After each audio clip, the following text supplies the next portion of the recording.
Good morning. ನಾನು doctor Sagar ಹಕ್ಕಿ ಅಂತ, oral and maxillofacial surgery PG resident first year. ಇವತ್ತು ಇದೊಂದು ಅವೇರ್ನೆಸ್ ವಿಡಿಯೋ. ಯಾರಿಗಂತ ಅಂತಂದರೆ, ಒಂದು 10-15 ವರ್ಷ ತಂಬಾಕು ಹಾಗೂ ಎಲೆ ಅಡಿಕೆ, ಸ್ಪೆಷಲಾಗಿ ಎಲೆ ಅಡಿಕೆ ಹಾಗೂ ತಂಬಾಕು, ಸುಪಾರಿ, ಇನ್ನಿತರ ಸ್ಮೋಕಿಂಗ್, ಆಲ್ಕೋಹಾಲ್ ಇನ್ನಿತರಗಳನ್ನು ತಿಂದು ಬಾಯಿ ತೆಗೆಯಲು ಯಾರಿಗೆ ಸಾಧ್ಯವಾಗಲ್ಲ ಅವರಿಗೆ ಇದೊಂದು ಅವೇರ್ನೆಸ್ ವಿಡಿಯೋ. ಈ ಚಿತ್ರದಲ್ಲಿ ನೋಡ್ಬೋದು, ಈ ಪೇಷಂಟು ನಾನು OPD ಟೈಮಲ್ಲಿ ಬಂದಿತ್ತು. ತೊಂದರೆ ಏನಂತಂದರೆ, ಬಾಯಿ ತೆಗೆಯಲು ಸಾಧ್ಯವಾಗಲ್ಲ ಮತ್ತು ಬಿಸಿಯಾದ ಪದಾರ್ಥಗಳನ್ನು ಸೇವಿಸುವಾಗ ಉರಿಯುತ್ತ ಉಂಟಾಗುವುದು ಇವ್ರದ್ದು ಚೀಪ್ ಕಂಪ್ಲೇಂಟ್ ಆಗಿತ್ತು. ಇದೊಂದು ಕೇಸ್ ಆಫ್ ಓರಲ್ ಸಬ್ಮ್ಯೂಕೋಸಸ್ ಫೈಬ್ರೋಸಿಸ್ ಅಂತ ಕರಿತೀವಿ. ಹೇಳಿದಾಗೆ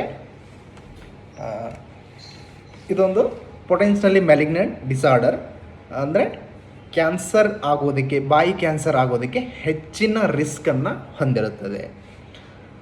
ಹೆಚ್ಚಾಗಿ ಯಾರಲ್ಲಿ ಅಂತಂದರೆ 10-15 ವರ್ಷ ತಂಬಾಕು, ಅಡಿಕೆ, ಸ್ಮೋಕಿಂಗ್, ಆಲ್ಕೋಹಾಲ್ ಅನ್ನು ಯಾರು ಹ್ಯಾಬಿಟನ್ನು ಮಾಡ್ತಾರೆ ಅವರಿಗೆ ಹೆಚ್ಚಾಗಿ ಆಗುವ ಸಾಧ್ಯತೆ ಇರುತ್ತದೆ.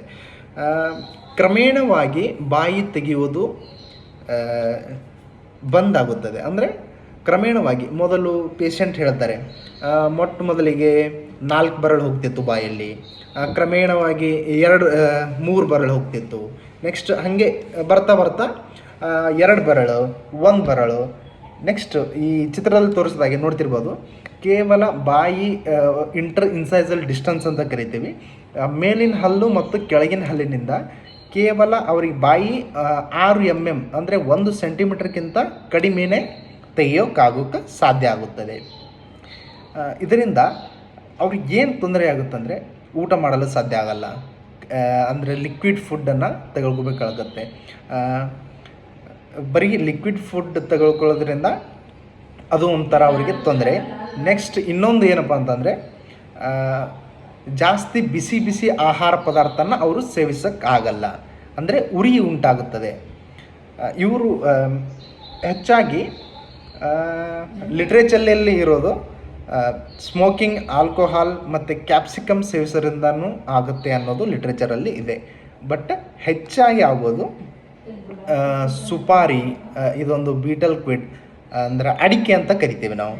ಅದರಲ್ಲಿ ಅಡಿಕೆಯಲ್ಲಿ ಹೆಚ್ಚಾಗಿ ಆಲ್ಕನಾಯ್ಡ್ಸ್ ಮತ್ತು ಫ್ಲೇವನೋಯ್ಡ್ಸ್ ಅಂತ 2 ಪದಾರ್ಥ ಇರುತ್ತೆ. ಹೆಚ್ಚಾಗಿ ಆಲ್ಕನಾಯ್ಡ್ಸ್ ಏನು ಮಾಡುತ್ತೆ ಅಂದರೆ, ಅದರಲ್ಲಿ ಅರೆಕಲನ್ ಅಂತ ಇರುತ್ತೆ. ಅದು ಏನು ಮಾಡುತ್ತೆ, increase in the deposition of the collagen ಅಂತ ಕರಿತೀವಿ. ಅಂದರೆ ಕೊಲಾಜಿನ್ ಸಿಂಥಸಿಸ್ ಮಾಡೋದನ್ನು ಹೆಚ್ಚು ಮಾಡುತ್ತದೆ.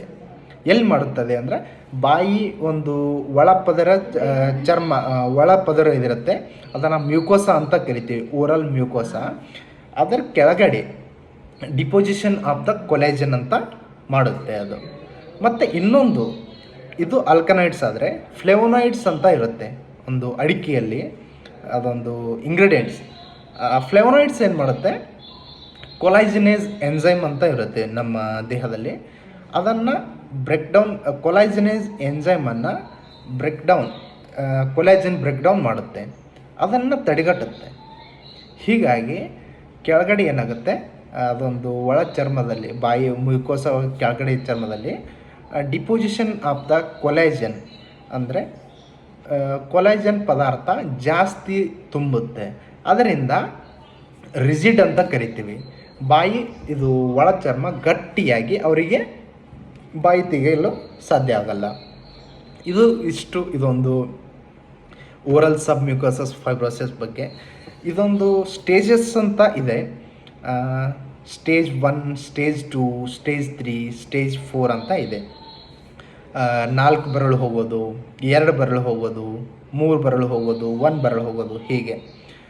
ಲಾಸ್ಟ್ ಸ್ಟೇಜ್ ಅಂತ ಇದೆಯಲ್ಲ, ಯಾವುದು ಸ್ಟೇಜ್ 4ಅಲ್ಲಿ ಕೆಲವೊಂದು ಪೇಷಂಟ್ಸಲ್ಲಿ ಮಲಿಗ್ನೆನ್ಸಿ ಕೂಡ ಸ್ಟೇಜ್ 4ಅಲ್ಲಿ ಬಂದಿರುತ್ತೆ. ಅದನ್ನು ಓರಲ್ ಸಬ್ಮ್ಯೂಕೋಸಸ್ ಫೈಬ್ರೋಸಿಸ್ ಟರ್ನಿಂಗ್ ಇಂಟು ಮೆಲಿಗ್ನೆನ್ಸಿ ಅಂತ ಕರಿತೀವಿ.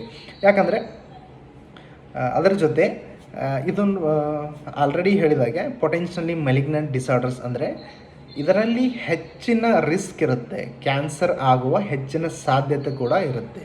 ಅದಕ್ಕೋಸ್ಕರನೇ ಇದು ಪೊಟೆನ್ಷಿಯಲಿ ಮೆಲಿಗ್ನೆಂಟ್ ಡಿಸಾರ್ಡರ್ ಭಾಗದಲ್ಲಿ ವಿಂಗಡಿಸಲಾಗಿದೆ.